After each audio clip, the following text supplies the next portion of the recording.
आज हमारे शो पे आए हैं एक बहुत ही स्पेशल गेस्ट जो मलाड मतदार संघ के माननीय आमदार है श्री असलम शेख जी। तो सर आपका इस शो में बहुत बहुत आपका स्वागत है। एंड चुनाव के चलते आपने हमारे लिए समय निकाला है, उसके लिए बहुत बहुत आपका धन्यवाद। और तो सर सबसे पहले तो मतलब हम आपके बारे में जानना चाहते हैं कि क्या आप मतलब शुरुआत से born and brought up Mumbai से है या बेसिक आपके बारे में आप क्या बताना चाहेंगे? नहीं, बेसिकली मैं तो बॉर्न एंड बॉट अप इस मुंबई शहर में हुआ, इस मलाड ओके। में हुआ। ओके। और यहीं पे मेरा एजुकेशन हुआ और यहीं ओके। पे मैंने अपने पॉलिटिकल करियर की शुरुआत भी यहाँ पे ओके। हुई। और एक सर्वसाधारण छोटे कार्यकर्ता से लेके आज जहाँ तक पहुँचा हूँ सब यहीं पे ओके। हुआ। तो सर सुना है आपके डैड भी पॉलिटिक्स में थे? हाँ, मेरे डैड भी बेसिकली इसी मुंबई शहर से थे और उन्होंने 1985 में पहली बार महानगर पालिका के चुनाव को जीता था। उसके बाद में दूसरी बार उन्होंने 92 में इलेक्टेड ओके। हुए थे और इसी ओके। मुंबई शहर के अंदर ही उन्होंने अपना एजुकेशन किया। ओके। इसी मुंबई शहर के अंदर जो है वो पॉलिटिकल फील्ड में है, बिजनेस किया और इसी शहर में रहे लास्ट ओके। तक। ओके। तो मतलब आप बेसिकली मतलब आप आपके डैड से ही इंस्पायर्ड थे इस फील्ड में आने के लिए? हाँ, डेफिनेटली अगर आप देखो तो पूरे हाँ। दुनिया में ज़्यादातर जो है अपने पेरेंट्स से ही लोग बराबर। जो है वो प्रेरणा लेते हैं। बराबर। ज़्यादातर जिसके डैड डॉक्टर्स हैं तो वो भी डॉक्टर ही ज़्यादातर बनता है, पायलट है बराबर। तो पायलट ही बनता है, बराबर। अगर कोई हिस्टोरियन है तो वो बनता है, बराबर। स्पोर्ट्समैन है तो स्पोर्ट्समैन बनने की कोशिश करता है। क्योंकि एग्जैक्टली। हर एक का ज़्यादातर जो देखा गया है, अगर हाँ। आप देखें दुनिया में तो जो बच्चा होता है वो अपने मॉम डैड से ही ज़्यादा इंस्पायर्ड होता है बराबर। और उन्हीं को फॉलो करने की कोशिश करता है। बराबर। बट फिर भी आपके नज़र में ऐसा कोई लीडर जिनको आप देख के आप इंस्पायर करते थे कि हाँ मुझे इनकी तरह बनना है, या फिर उनको ऐसे देख के आपको लगता है कि हाँ मुझे इनके पोजीशन पे मुझे जाना है नहीं, कभी? पोजीशन के बारे में तो ऐसा कभी हमने ओके। इमेजिनेशन नहीं किया। ओके। लेकिन डेफिनेटली अगर आप इस देश के कल्चर के बारे में, इस देश के इतिहास के बारे में अगर हाँ आप हाँ। पढ़ेंगे, देखेंगे तो आप इंस्पायर हो जाएंगे महात्मा गांधी जी से, मौलाना अबुल ओके। कलाम आज़ाद जी से। बराबर। भगत सिंह जैसे लोगों ने अपनी जान हथेली पे लेके इस देश को आज़ाद कराया। उसके बाद में जब देश आज़ाद हुआ, उसके बाद में जिस तरीके से देश के पास शुरुआती दौर पे एक नीडल बनाने की फैक्ट्री नहीं थी, पूरा एक खाली देश हमें मिला था। उसके बाद में जिस तरीके से पंडित जवाहरलाल नेहरू जी ने पहले कमान संभाली, उसके बाद में आस्ते आस्ते इंदिरा जी के टाइम आने तक का देश को बराबर। सक्षम करने का काम किया। हमारे पास अपनी खुद की अपनी स्ट्रॉन्ग मिलिट्री बनी, एम्स बने, एजुकेशनल फील्ड्स बने, हॉस्पिटल्स बने और अच्छी तरीके से जब आगे गया तो ये सारे लीडर्स जो है ना कहीं अपने दिमाग में थे, जिनसे इंस्पायर होकर ऐसा ओके। सोच है कि आगे बढ़ना चाहिए। ओके। वो तो सर मुंबई शहर में आप मतलब एक छोटे पोस्ट से आपने शुरुआत की और आप महाराष्ट्र के मंत्री तक बने हैं। तो ये मतलब ये सफ़र जो आपने चुना है मतलब ये कैसा रहा आपका? लाइक आपने कैसे मतलब क्या-क्या ऑब्स्टेकल्स आपने फेस किए? देखिए, ये मुंबई शहर की एक ऐसी खासियत है कि मुंबई शहर ने हमेशा लोगों को कुछ ना कुछ देने का काम किया है। इसी मुंबई शहर में एक बाड़ा नाम का आदमी बाड़ा साहब ठाकरे बन जाता है। बराबर। इसी मुंबई शहर में जो बैंकों में छोटे छोटे काम लेके जो घूमते थे, झोली लेके घूमते थे, वो धीरू भाई अंबानी बन जाता है। तो मुंबई शहर ने बेसिकली सबको जो है संभालने का काम किया है, इंडिविजुअल भी संभालने का काम किया और देश को भी संभालने का काम किया है। मुंबई शहर एक ऐसा शहर है ना जो खुद भी कमाता है और देश को भी जो है बहुत ज़्यादा टैक्स देता है। आज मुंबई शहर का अगर टैक्स का अगर आप रेशियो देखेंगे तो देश की बाकी के स्टेट जितना देते हैं उसके लगभग पैरेलल का जो है मुंबई शहर देता है। और इसमें शुरुआती दौर में हर आदमी ने सफ़र किया, हर आदमी ने मेहनत की है। बराबर। तो जो भी आदमी मेहनत करता है तो उसको कहीं ना कहीं मुकाम मिलता है। अमिताभ बच्चन को देख लो, इसी मुंबई शहर में आके उन्होंने अपनी लाइफ की स्ट्रगल किया, खाने को पैसे नहीं थे, रहने को घर नहीं था और वो भी यहाँ तक पहुँचा है। तो मुझे ऐसा लगता है कि खाली मुंबई शहर ने ऐसे भी इंसान ने अगर मेहनत करे तो उसको कहीं ना कहीं एक सफलता मिलती है और किस्मत अगर बहुत ही अच्छी रही तो एक अच्छा मुकाम मिलता है। तो सर आपने जो अब तक के लिए जो आपने जो एक पोर्टफोलियो जो आपने टारगेट किया था, तो आपको क्या लग रहा है उस हिसाब से आपके जो माइलस्टोन्स हैं तो क्या वो पूरे हुए हैं? नहीं, देखिए, मैं मंत्री बनने के बाद में मुझे जो है 3 पोर्टफोलियोज़ मिले थे। टेक्सटाइल्स का मिला था, फिशरीज़ का मिला था और पोर्ट्स का मिला था। तो पहले मैं पोर्ट्स पे आता हूँ। पोर्ट्स का जब मैंने ओके। खाता अपने हाथ में लिया तो मैंने कहा कि कुछ तो भी करना चाहिए इस मुंबई शहर के लिए, ठाणा शहर के लिए जो करीब के शहर है। आपने देखा होगा कि मुंबई शहर में जिस तरीके से इमारतें बन रही, घर बन रही हैं, और अगर आपको 1-2 किलोमीटर भी जाना है तो कभी-कभी जो है वो आधा-आधा घंटा से ज़्यादा वक़्त लग जाता है। तो क्या करना चाहिए? तो मैंने हमारे सारे लोगों को लेके बैठा कि इस पे क्या हल निकालना चाहिए कि मुंबई लोग का जो समस्या है ट्रैफ़िक की हल किया जाए। तो इस देश की सबसे पहले वाटर ट्रांसपोर्ट यानी वाटर ओके, टैक्सी हमने ओके, शुरू की, जो मुंबई से हमने शुरू की ओके, और लोगों को उसका फ़ायदा हुआ। और उसके बाद जो है अभी हमारी सरकार जाने के बाद में और अच्छे तरीके से फ़ोकस किया जा रहा है। ओके, फिर हमारे मछुआरों का बड़ा क्वेश्चन था क्योंकि हमारे जो स्थानिक भूमिपुत्र है, इस देश का तीसरा सबसे बड़ा किनार पट्टा यानी जो कोस्ट लाइन है वो हमारे महाराष्ट्र का है। ओके, तो करीबन 720 किलोमीटर का और इसमें जो वो किनार पट्टी पे जो रहने वाले लोग हैं, समुद्र के बाजू में रहने वाले बहुत सारे हमारे मछुआरों के गांव हैं। तो इनके लिए क्या करना चाहिए? तो इनके लिए बेसिकली आप देख सकते हैं कि हर 20 साल के अंदर जो है फिशिंग का ट्रेंड बदलता है, फिशिंग करने के तरीके बदलते हैं और लालच में भी आके कुछ लोग जो हैं वो जो फिश का जो माइग्रेशन का टाइम होता है या फिश ओके, का जो बड़े होने का टाइम होता है या अंडे ओके, देने का टाइम होता है उस टाइम ओके, पे फिशिंग करते हैं जिसकी वजह से समुद्र जो है वो कहीं ना बराबर, कहीं मच्छियों से वंचित होते जाता है।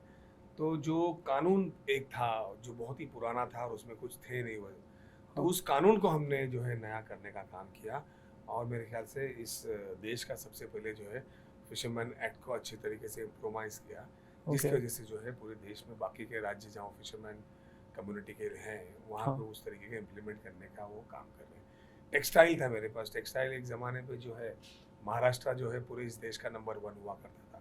ओके, आज भी जो हमारा कोल्हापुर एरिया वगैरह है वो टेक्सटाइल में जो है नंबर 1 है और पर कैपिटा भी अगर देश का देखा जाए तो वहाँ पे हमारे बिजनेस वहाँ के लोगों का सबसे ज़्यादा है। उसके अंदर हमने टेक्सटाइल पॉलिसी लाने के लिए बहुत सारी चेंजेस किए थे और कहीं ना कहीं वो जो है रह गया था। लेकिन ये सारी चीज़ें हमने कोशिश की जो एक माइलस्टोन की तरह, जैसे इंडिया का सबसे पहला वाटर टैक्सी अगर किसी ने शुरू किया तो उसमें यस, हमारा कहीं ना कहीं नाम आएगा। तो बहुत सारे हमने इस तरीके से कोशिश की है कि हम काम करें जिससे लोगों को फ़ायदा हो। ओके। तो 2.5 साल की जो आपकी जो मिनिस्ट्री थी और उसमें ऐसे कुछ काम होंगे जो आपने इनिशिएट किए होंगे लेकिन अचानक से सरकार गिरने की वजह से वो काम शायद से अधूरे रहे होंगे। तो उन कुछ चीज़ों के बारे में आप कुछ बताना चाहेंगे जैसे? नहीं, डेफिनेटली जो सरकार बनने के बाद में हमारे सामने जो परेशानियां आई कि सरकार बनते ही 2 महीने के अंदर कोरोना जो है वो पीक पे आ बराबर, गया बराबर, और खाली इस राज्य में नहीं तो पूरी दुनिया में कोरोना ज़बरदस्त तरीके से फैला और बराबर। हमें काम करने की जो इच्छा थी, शक्ति थी, वो कहीं ना कहीं हम सही तरीके से यूटिलाइज नहीं कर पाए। हम इस मुंबई शहर में जन्म लिए तो हम चाहते थे कि मुंबई शहर का पालक मंत्री भी मुंबई करो के आशीर्वाद से बना, तो इस मुंबई शहर के लिए कुछ बड़ा कर जाए, कुछ अच्छा कर जाए।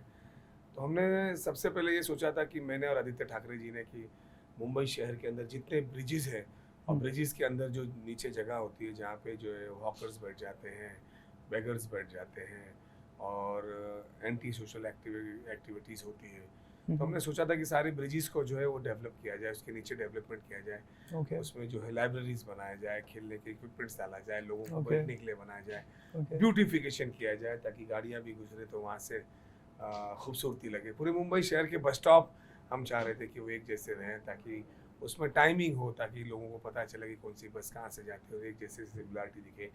मुंबई शहर में कई ऐसी बड़ी बड़ी इमारतें हैं, उसके बाहर बड़ी बड़ी दीवारें हैं जिसकी वजह से व्यू ब्लॉक्स हुआ करता था। फॉर एग्जांपल रेस कोर्स का अगर आप देख लो तो इतना बड़ा ओके, एरिया है बराबर, और वहाँ पे जो दीवार की वजह से व्यू अच्छा नहीं मिलता था, बराबर, चौक जैसा लगता था। तो हमने वहाँ पे वो वॉल्स को हटा के वहाँ पे ग्रिल्स वगैरह करने का काम किया था। रोड्स के फुटपाथ्स को हम चाह रहे थे कि ज़्यादा से ज़्यादा बड़ा करें ताकि लोगों को चलने की सुविधा हो और अच्छे से। आपने देखा बिल्कुल, फुटपाथ की साइज़ हमने काफ़ी बड़ा बनाया था और सारे गार्डन्स और इनको जो है अपग्रेड करने के लिए हमने बहुत ही अच्छी तरीके से टाउन प्लानर्स लोगों को बिठाया था और उस पर हम वर्क कर रहे थे कि अगर हमें 2-3 साल और मिलता तो मुंबई का जो चेहरा है वो हम हुँ, किसी न किसी तरीके से वो न्यूयॉर्क या लंदन की तरह जो है हम कर सके, यानी ओके, मुंबई शहर में लोग आए तो उनको भी बहुत अच्छा गार्डन्स मिले, बहुत अच्छे वॉकिंग स्ट्रीट्स मिले। हम चाहते थे कि हमारा पास जो हेरिटेज एरिया है, कोलाबा एरिया, उसके बराबर, अंदर हम चाहते थे कि हिस्टोरिक चीज़ें हैं, वहाँ पे बिल्डिंग्स हैं, बराबर, इमारतें हैं, म्यूज़ियम्स हैं, बराबर, तो वहाँ पे हम उसको अच्छे से फुटपाथ बनाया जाए, उस एरिया को अच्छे से डेवलप किया जाए। गांधी भवन है जहाँ पे हिंदुस्तान की स्ट्रगल की पहली शुरुआत हुई थी, उस इमारत को पूरा टेक्निकल तरीके से एकदम इलेक्ट्रॉनिक तरीके से पूरा इतिहास टीवी में दिखाया जाए, लोग जाएं, पर्यटन में टूरिज्म में लोग उसको ये करें। हम चाहते थे कि फिशरीज़ का जो मेरे पास खाता था वो एक वहाँ पे एक्वेरियम था, उस एक्वेरियम को हम चाहते थे कि ओके, इंटरनेशनल दरवाजे से बनाए, जो लोग हमारे लोग पैसा खर्चा करके दुबई जाते हैं देखने के लिए, वो बराबर, यहाँ पे बने। बहुत सारी चीज़ें हम ऐसा करना चाहते थे जो मुंबई को वापस से मुंबई का फेम दे और मुंबई को आकर्षित करे। तो ये कहीं ना बराबर, कहीं दुख रह गया कि हम शायद इसे कर नहीं पाए। Okay, okay. या जो नहीं, आपने मैं इनिशिएट करके हमेशा रखा से है। चाह रहा था कि मेरा जो कॉन्स्टिट्यूंसी है, मतदार संघ है, वो बाकी कॉन्स्टिट्यूंसी से डिफरेंट रहे। तो ही ओके, लोग हमें आप जानेंगे। आप जब दूसरों से अलग होते हैं तो लोग आपकी पहचान बनती है। बराबर। तो मैं चाह रहा था कि मेरा इंफ्रास्ट्रक्चर बहुत सुपर्ब हो, इसलिए हुँ, हमने बहुत सारे ब्रिजेस पास कराए। ओके, जैसे मड वर्सोवा का ब्रिज हो गया, मालवनी का ब्रिज हुआ, लगून रोड का ब्रिज हो गया, और मारवे और मनोरी के ब्रिजेस पे हमने फोकस किया था ओके, ताकि कनेक्टिविटी अच्छे से बढ़ जाए। फिर मैं चाह रहा था कि अच्छा प्रोमेनाड बने। बांद्रा का है लेकिन वो इतना हाँ, खूबसूरत नहीं जितना होना चाहिए। जैसे आप दुबई बराबर, वगैरह में जाओ या यूएस में जाओ, सैन फ्रांसिस्को का अगर आप प्रोमेनाड देखो, तो एक प्रोमेनाड में चाह रहा था कि अक्सा में बने, ज़्यादा से ज़्यादा प्लेग्राउंड्स बने, क्योंकि मैं खुद स्पोर्ट्स में इंटरेस्टेड हूँ। बराबर, मेरी आइडेंटिटी अगर एज ए पॉलिटिशियन नहीं तो अगर दूसरा आप देखो तो यस, स्पोर्ट्स में मुझे बहुत दिलचस्पी है। मैं अभी भी खेलता हूँ, अभी भी क्रिकेट खेलता हूँ, अभी भी अपने एक्टिविटीज़ जो है स्पोर्ट्स की मैं जिंदा रखता हूँ। ओके, कॉन्स्टिट्यूंसीज के अंदर मैं जो मिसिंग लिंक्स हैं उसको कनेक्ट करना चाह रहा था। मैं चाह रहा था कि मेरे कॉन्स्टिट्यूंसी में बहुत सारे स्लम्स है, तो ओके, मैंने अभी 2-3 नए हॉस्पिटल्स के काम किए हैं ताकि यहाँ पे जो है वो हेल्थ का इंफ्रास्ट्रक्चर बहुत अच्छा हो। फिर कोई भी कंट्री या कोई भी कॉन्स्टिट्यूंसी उस वक्त डेवलप नहीं होती जब तक का एजुकेशन पूरा ना हो। तो बराबर, हमारी 3-4 बड़ी स्कूलों का यहाँ पे काम चालू है, हुँ, और 3-4 में से एक स्कूल तो जो हमने महानगर पालिका की बनाई, वो मुंबई शहर की सबसे बड़ी स्कूल बनाई, ओके, ताकि लोग वहाँ पे बच्चे जो हैं वो गरीब बच्चे वहाँ से पढ़े और उनका जो दर्जा है वो अमीर और गरीब के क्वालिफिकेशन का बराबर, और क्वालिटी का वो एक जैसा हो। बहुत अच्छी इमारत बनाई, प्राइम स्पॉट पे बनाई, ओके, पाइपलाइंस का हमने काम किया, बहुत सारे इस तरीके से कॉन्स्टिट्यूंसी को दिखाया। प्लस एक अपनी पहचान बनाने के लिए, जैसे काला घोड़ा का फेस्टिवल हुआ करता था, बैंड्रा फीस्ट हुआ करता है, हमने बराबर, मलाड को में एक मलाड मस्ती शुरू की, जो बराबर, मेरे ख्याल से आज की तारीख में इस मुंबई शहर का सबसे हैपनिंग शो है, बराबर। फेस्टिवल है। इस तरीके से हमने कॉन्स्टिट्यूंसी को थोड़ा डिफरेंट और अलग बनाया। तो सर आप करंट पॉलिटिकल सिचुएशन जो है जैसे हमारे जो कैंडिडेट्स अभी है लाइक कंटेस्ट कर रहे हैं तो आप उसके बारे में आप क्या बताना चाहेंगे? मैंने देखिए ऐसा है कि पहले इंडिया का जो डेमोक्रेसी था और इंडिया के जो पॉलिटिशियन थे, उनका जो बिहेवियर, उनका जो कल्चर, उनके काम करने के जो अक्रॉस द पार्टी के गाइडलाइंस थे वो अच्छे थे, अलग थे। हुँ, हुँ, अगर आप आजू बाजू के देशों को देखो, अगर आप पाकिस्तान को देख लो या बांग्लादेश को देख लो, तो वो देश इसलिए तरक्की नहीं कर पाए कि उनका डेमोक्रेसी का जो सिस्टम था वो ठीक नहीं था। हुँ, हुँ, हुँ, आज कहीं ना कहीं अफसोस मुझे होता है कि जब हम देखते हैं कि जिस तरीके से हमारा जो डेमोक्रेसी के अंदर जिस तरीके से पार्टियों को तोड़ा जा रहा है, जिस तरीके से बराबर, लोगों को यहाँ से वहाँ खरीद फरोश किया जा रहा है, जिस तरीके से एजेंसियों का दुरुपयोग करके उनको बदनाम करके फिर अपने साथ लिया जा रहा है, तो कहीं ना कहीं ये आगे चल के देश के लिए ठीक नहीं है, लोगों के लिए भी ठीक नहीं है। और ऐसे सब जो हमारा कल्चर ही नहीं था हुँ, हुँ, डेमोक्रेसी में। अगर पूरी दुनिया में कहीं नाम आता था, अमेरिका से पहले भी जो है सबसे बड़ी डेमोक्रेटिक कंट्री जो है वो इंडिया को मानते थे। बराबर, डेमोक्रेसी के हैंड ओवर टेक ओवर के अंदर भी जब भी कोई पार्टी हार जाती थी तो बड़े रिस्पेक्टफुली जो है उसको मान लिया जाता था हार। लेकिन आज जो है मेरे ख्याल से वातावरण जो है कहीं पे भी ठीक नज़र नहीं आता। बराबर।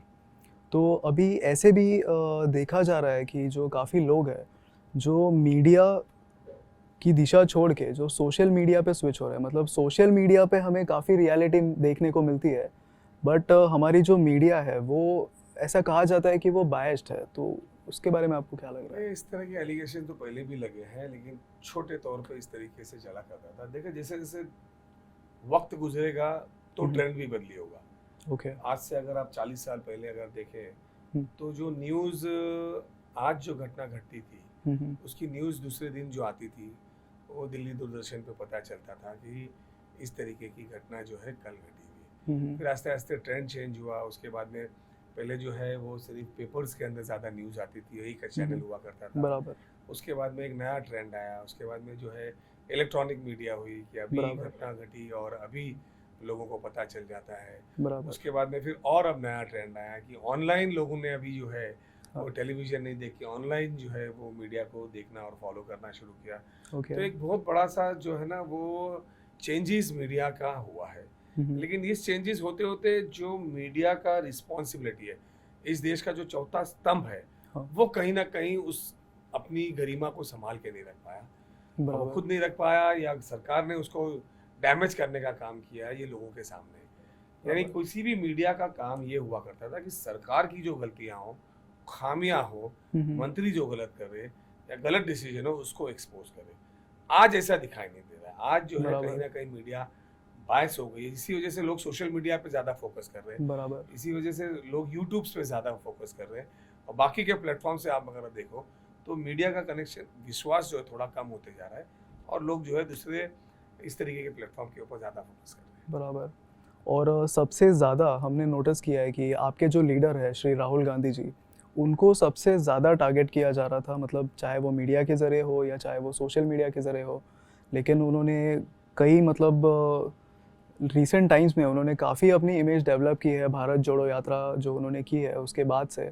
तो उनके बारे में आप क्या कहना चाहेंगे? नहीं, देखिए, अगर आप हिंदुस्तान की आज़ादी को अगर देखो तो उस ज़माने में ना तो मीडिया थी, ना वहाँ पे कोई ऐसा टेलीफोन्स थे या सोशल मीडिया थी। बराबर। उस ज़माने में भी अगर आप देखो तो महात्मा गांधी जी ने जो है दांडी यात्रा निकाल के कई राज्यों को जोड़ने का काम किया था और जो फ्रीडम मूवमेंट है उसको जो है गति देने का काम किया था। पूरे देश एक हो गए थे, सारे धर्म एक हो गए थे और इस तरीके से जो है वो देश के अंदर एक रेवोल्यूशन आया, देश आज़ाद हुआ। अब जिस तरीके की परिस्थितियां देश के अंदर आ गई थी, आपको जैसे मैंने बताया कि मीडिया के ऊपर जो है वो सरकार का जो दबाव है, हाँ। उसके अलावा जो है जुडिशरी के ऊपर भी रह गया, तो देश का चौथा स्तंभ कहीं ना कहीं हिलता हुआ नजर आया। और उसके बाद मेरे ख्याल से हिंदुस्तान की पॉलिटिकल हिस्ट्री में इतनी बड़ी पदयात्रा जो राहुल गांधी जी ने किया है कहीं भी दिखाई नहीं दे रही है, चाहे बराबर। आज़ादी से पहले भी बराबर। और आज़ादी के बाद भी। बराबर। मतलब हजारों किलोमीटर की पदयात्रा और महीनों चलना ये कोई साधारण काम नहीं है। बराबर। तो जो नफरत इस देश में फैल चुकी थी, जो नाइत्तेफाकियाँ इस देश में फैल चुकी थी, जो एक दूसरे के खिलाफ जो सोच बदल चुकी थी, उसको राहुल जी ने जो है जमा करने का काम किया। उस नफरत को हटा के मोहब्बत को एक दूसरे का पैगाम देने का काम किया, देश को संभालने का काम किया, देश को इकट्ठा करने का काम किया। तो मेरे ख्याल से एक बहुत बड़ा अचीवमेंट है। ठीक है, चुनाव जीतते हारते हैं, लेकिन देश को संभालना, देश के बारे में सोचना, ये एक बहुत बड़ा अहम रोल जो है वो राहुल गांधी ने निभाया, जिसकी चर्चा भले आज हो ना हो, लेकिन आगे चल के इस देश को इकट्ठा करके जिस तरीके से आज़ादी दिलाने में कांग्रेस ने बहुत सारा बलिदान दिया था, उसी तरीके से देश को संभालने में भी और देश को अखंड एकत्र रखने में भी राहुल गांधी का जो स्टेप है वो हमेशा इतिहास में लोग इसको पढ़ेंगे और इसको याद रखेंगे। मैं आपका बहुत बहुत धन्यवाद देता हूँ इस इंटरव्यू को आपने लिया और सारे दर्शकों को भी बहुत सारा प्यार। Okay, thank you so much. आप ही हमारे पास आए एंड हमें भी बहुत अच्छा लगा। सो ये थे हमारे मलाड विधानसभा के माननीय आमदार श्री असलम शेख जी। इलेक्शंस के समय में भी इन्होंने हमें अपना वक्त दिया है, तो उसके लिए मैं काफ़ी इनका मैं शुक्रिया करना चाहता हूँ। So yes everyone who is watching this right now, don't forget to vote और तारीख याद रखना 20 मई।